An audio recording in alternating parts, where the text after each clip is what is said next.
Damai sejahtera Allah yang melampaui segala akal, kiranya memelihara hati dan pikiranmu di dalam nama Tuhan kita Yesus Kristus.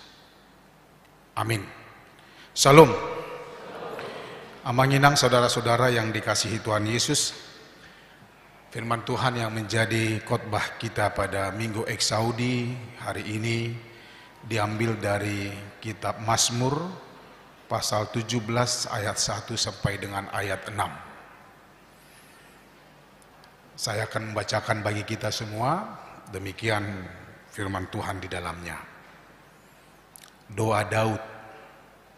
Dengarkanlah Tuhan perkara yang benar, perhatikanlah seruanku, berilah telinga akan doaku, dari bibir yang tidak menipu. Daripadamulah kiranya datang penghakiman, matamu kiranya melihat apa yang benar. Bila engkau menguji hatiku, memeriksanya pada waktu malam, dan menyelidiki aku, maka engkau tidak akan menemui sesuatu kejahatan, mulutku tidak terlanjur. Tentang perbuatan manusia sesuai dengan firman yang engkau ucapkan, aku telah menjaga diriku terhadap jalan orang-orang yang melakukan kekerasan. Langkahku tetap mengikuti jejakmu, kakiku tidak goyang. Aku berseru kepadamu karena engkau menjawab aku, ya Allah. Sendengkanlah telingamu kepadaku, dengarkanlah perkataanku. Demikian firman Tuhan. Bapak Ibu saudara-saudara, nama minggu kita adalah Minggu Eksaudi. Itu bahasa Latin yang terdiri dari dua kata ek dan audio, yang artinya suara yang keluar.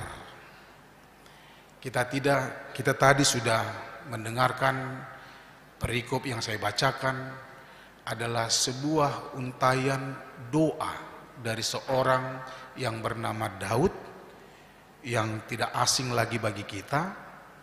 Dia ingin menyampaikan sesuatu hal kepada Tuhan melalui doanya, melalui percakapannya kepada Tuhan yang diimaninya. Daud sangat menjaga hubungannya dengan Tuhan. Dia orang yang berkomitmen dalam iman. Dia berusaha untuk tidak mau sedetik pun di dalam perjalanan hidupnya untuk tidak mengandalkan Tuhan. Apapun yang dia alami, apapun yang dia rasakan, apakah itu sukacita ataupun duka cita, ataupun tantangan, ataupun persoalan, ataupun pergumulan, apapun yang terjadi di dalam kehidupannya, yang walaupun Tuhan sudah tahu, dia memberitahukannya kepada Tuhan. Dia sangat menjaga hubungannya dengan Tuhan. Dia ingin dalam hubungan itu terjalin dengan baik, tanpa ada dirusak oleh ambisi-ambisi.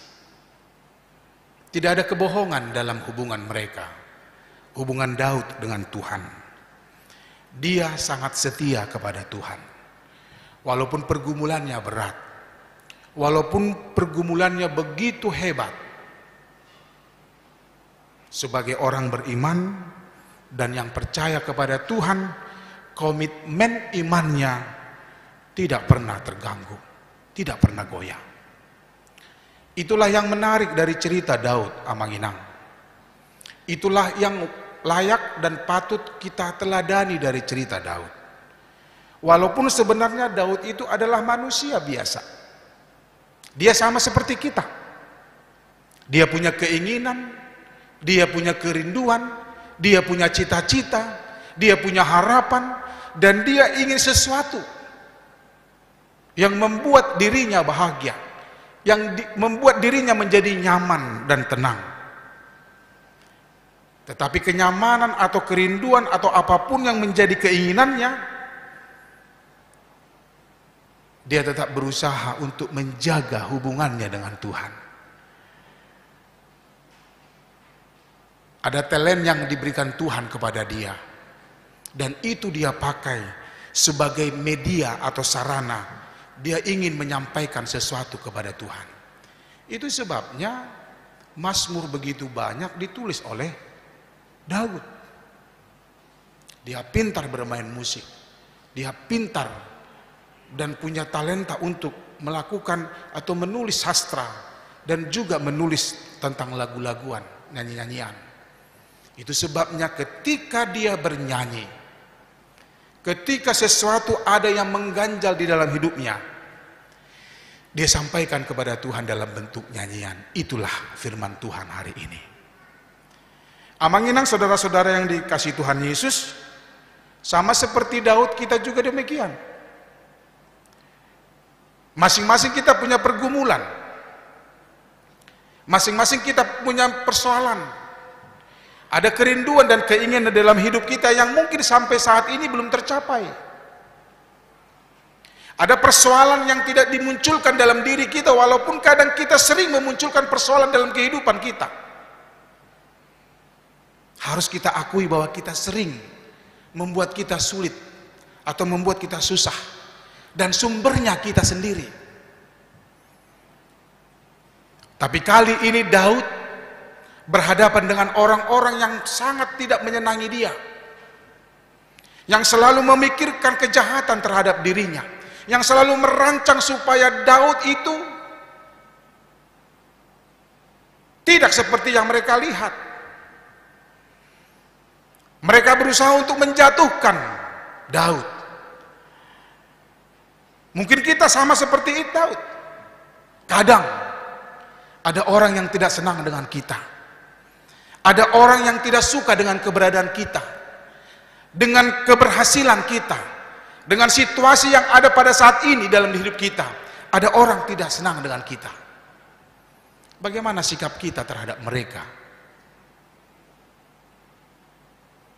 Itu sebabnya muncul dendam, pembalasan. Karena memang tidak enak kalau kita tidak disenangi orang lain, yang walaupun bukan kita yang menjadi sumber persoalan itu. Dalam hidupnya Daud, ketika dia menghadapi banyak persoalan, dia curhat kepada Tuhan. Dan itulah sebenarnya doa. Ketika kita berdoa, kita curhat dengan Tuhan, yang walaupun Tuhan lebih tahu dengan persoalan kita, yang walaupun Tuhan lebih paham dan mengerti apa yang kita hadapi.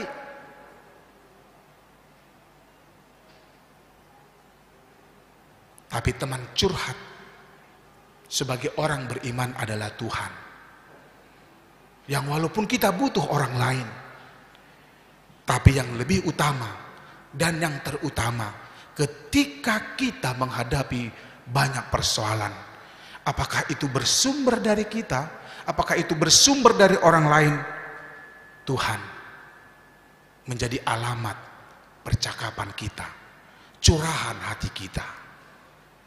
Kadang orang nggak mengerti kita, Manginang. Ya, ini makanya hati-hati dengan teman curhat. Harus dijaga hubungan baik itu. Saya punya teman curhat, punya teman, saya memberitahukan apa saja, rahasia sekalipun saya sampaikan. Kan itu soulmate ya. Sampai kita yang punya soulmate, sahabat di sini. Ya, intim sekali hubungan itu. Kemudian kita bercerita-cerita, sampai rahasia pun diungkapkan. Dan dia, sahabat kita itu sudah tahu apa yang menjadi rahasia kita. Tapi kadang persoalan ketika muncul hubungan yang tidak baik, maka siap-siaplah kita akan mendengar apa yang tidak diketahui orang lain akan mereka ketahui, karena kita sudah tidak ada hubungan baik dengan teman kita atau sahabat kita. Bukannya kita tidak bisa bersahabat, tapi yang mau kita pelajari dalam perjalanan hidup kita, Manginang, sampaikan persoalanmu, rahasiamu, keinginanmu, terutama kepada Tuhan. Inilah doa dari seorang Daud. Oleh karena itu, Tuhan tahu dan lebih tahu apa yang menjadi keinginan atau kerinduan kita. Yang walaupun kita diharapkan untuk selalu berkomunikasi dengan Dia, kadang Tuhan pingin kita sering memanggil namanya, Mang. Kadang Tuhan rindu sapaan dari kita, Inang. Kalau kita percaya bahwa Allah itu adalah omniscience, maha tahu, dan itu kita aminkan, benar. Tapi kadang kerinduan Tuhan lupa kita bahwa Tuhan itu rindu kita panggil namanya. Tuhan juga merindukan agar kita menyebut namanya. Saya bisa berani katakan, tanpa kita minta pun Tuhan sudah sediakan. Tapi Tuhan ingin, Tuhan rindu agar setiap orang yang percaya kepadanya tidak cukup hanya percaya, tapi bagaimana membangun komunikasi, membangun percakapan yang lebih dekat lagi kepadanya. Dan itulah yang Tuhan inginkan sebenarnya ketika kita melipat tangan kita, menutup mata kita, menundukkan kepala kita berdoa kepadanya. Dia rindu panggilan, dia rindu dari mulut kita, dari seruan kita memanggil namanya. Dengarkanlah Tuhan. Tuhan sangat merindukan hubungan yang baik antara umatnya dengan dirinya. Itu sebabnya ketika berdoa, kadang kita jatuh kepada pemahaman seperti yang pernah saya khotbahkan. Kita berdoa itu kalau kita butuh aja, kan? Kalau kita pingin supaya sehat, berdoa. Ketika sudah sehat, nggak berdoa, lupa kadang-kadang. Atau mungkin sering tidak berdoa. Kadang kita berdoa waktu makan, karena sudah terbiasa doa itu atau makan itu harus berdoa. Yang walaupun kalau kelaparan atau lapar banget kita lupa berdoa. Saya sendiri juga pernah begitu. Saking laparnya lupa berdoa. Pas di tengah, pas sedang makan, baru ingat berdoa. Baru kita berdoa di tengah makan itu. Pernah begitu, mungkin kita punya pengalaman seperti itu. Oleh karena itu, bagaimana kita berdoa? Seperti apa sebenarnya kita berdoa? Allah sanggup memberikan apapun yang kita inginkan. Seperti laguan tadi, lagu yang sebelum kita khotbah ini, dalam mendengar khotbah ini. Apapun terjadi padamu, Tuhan menjagamu. Kasih setianya bersamamu, Tuhan menjagamu. Tuhan menjagamu waktu senang maupun sesak.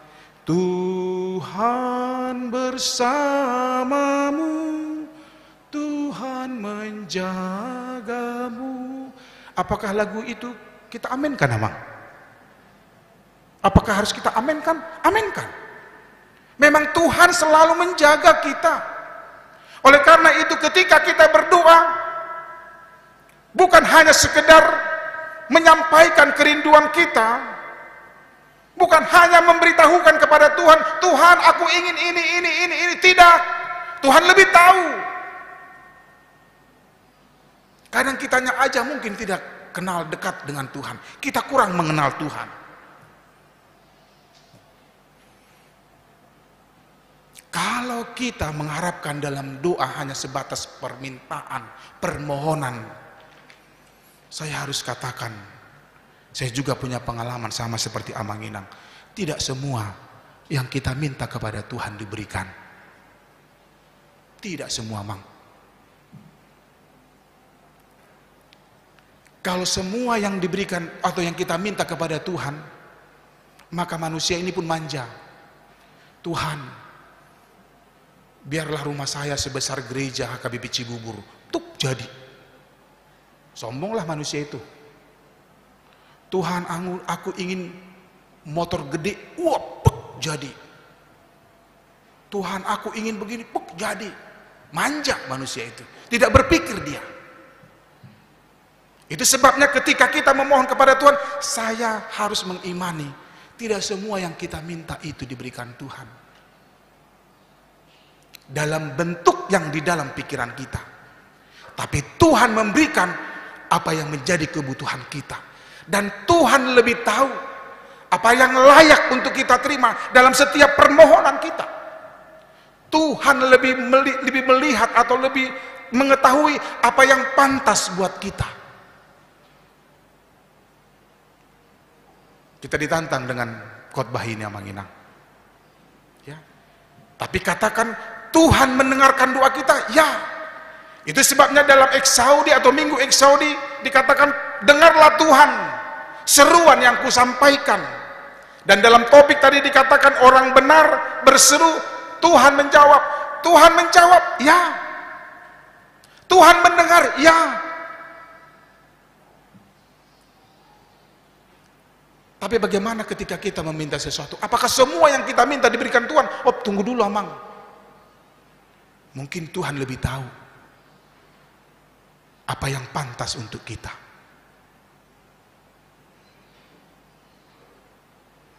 Kalau semua orang meminta kesehatan kepada Tuhan dan Tuhan berikan, apa artinya dokter bagi kita? Kalau kita meminta kepada Tuhan semua diberikan kepintaran, apa artinya guru buat kita?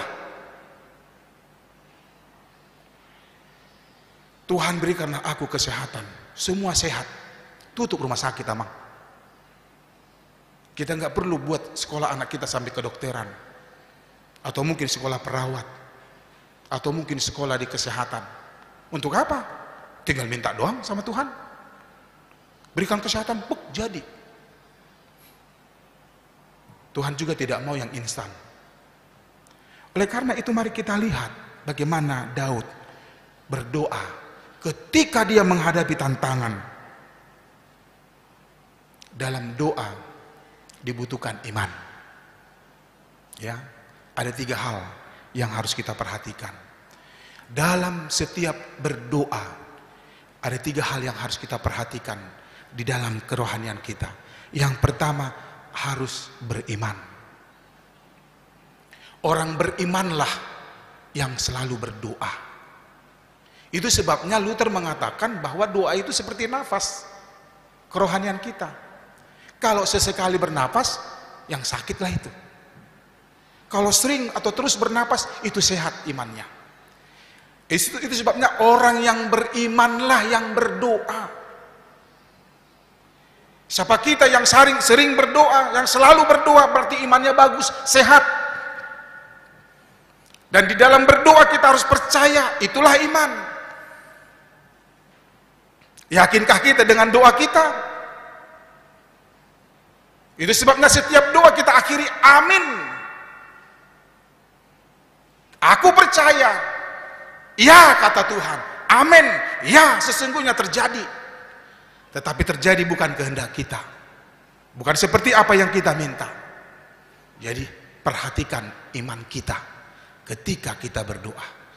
Jangan lupakan imanmu ketika kita sedang berdoa. Yang kedua, yang itu kita perlu perhatikan, ketekunan. Orang yang beriman itu harus tekun. Rasul Paulus dalam Roma 12 ayat 12c dikatakan bertekunlah dalam doa. Karena seperti yang saya katakan tadi, tidak semua doa atau yang kita permohonkan itu diberikan Tuhan. Kalau demikian, apakah kita berhenti berdoa? Tidak. Bertekunlah berdoa. Tetaplah berdoa. Kalau tadi di dalam ibadah khusus sampai mukjizat nyata. Semua bisa. Ingat cerita Raja Hizkia? Tuhan sudah memvonis dia untuk mati. Lalu Hizkia keberatan dengan vonis Tuhan. Tuhan, jangan aku mati. Dia terus berdoa, puasa, berdoa sambil berpuasa. Akhirnya Tuhan meninjau kembali vonisnya dan mengatakan, aku akan memberikan engkau 15 tahun lagi. Berarti doa bisa merubah apa yang Tuhan telah tetapkan, yang terbaik untuk kita. Jadi doa bisa merubah ketetapan Tuhan, Amanginang. Itulah kekuatan doa jika kita benar-benar tekun dalam doa. Berdoalah sampai Tuhan menunjukkan atau menjawab dan memberikan apa yang kita minta, walaupun itu dalam bentuk yang lain. Ya, bagi orang yang pacaran sekarang ini, siapa yang pacaran? Tuhan, berikanlah aku buru Jawa, katanya. Yang datang buru Batak, terima aja. Jangan-jangan itu doa kita. Tuhan, aku minta buru Batak, dikasih buru Jawa, terima saja. Tapi bikin marganya. Ya, biar jadi barong Batak lagi, kan begitu ya. Ya mungkin Tuhan memberikan dalam bentuk yang lain. Ketika kita bertekun dalam doa, Tuhan pasti berpikir dan merancang apa yang akan Dia berikan kepada kita. Amin. Yang ketiga, dalam doa butuh keberanian. Dalam doa kita harus bisa menyampaikan hal-hal yang berani, komitmen kita kepada Tuhan. Sama seperti Daud di ayat 3, bila engkau menguji hatiku, memeriksanya pada waktu malam dan menyelidiki aku, maka engkau tidak akan menemui sesuatu kejahatan, mulutku tidak terlanjur, katanya. Itu berani dia menyatakan bahwa saya benar Tuhan dalam hal konteks perikop kita ini. Kemudian dikatakan di ayat 4 tentang perbuatan manusia sesuai dengan firman yang engkau ucapkan, aku telah menjaga diriku terhadap jalan orang-orang yang melakukan kekerasan. Dia menjamin dirinya, dia berani menyatakan kepada Tuhan, aku tidak salah Tuhan. Aku selalu memikirkan siang malam apa yang menjadi firman-Mu untuk kuhidupi dalam kehidupanku. Di ayat 5 dikatakan lebih jelas lagi, langkahku tetap mengikuti jejak-Mu, kakiku tidak goyang. Jadi dia berani meminta kepada Tuhan, punya alasan, bukan tanpa alasan. Dia berani mengatakan itu kepada Tuhan. Dia tidak asal meminta kepada Tuhan. Dia meminta sesuai dengan kebutuhannya.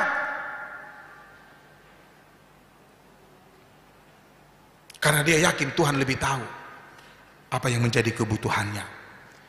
Ada keberanian di dalam hidupnya. Dia berani untuk tidak bersama dengan orang-orang yang sering melanggar firman Tuhan. Dia menjaga kehidupannya supaya hidupnya bisa hidup sesuai dengan kehendak Tuhan. Oleh karena itu, Amanginang,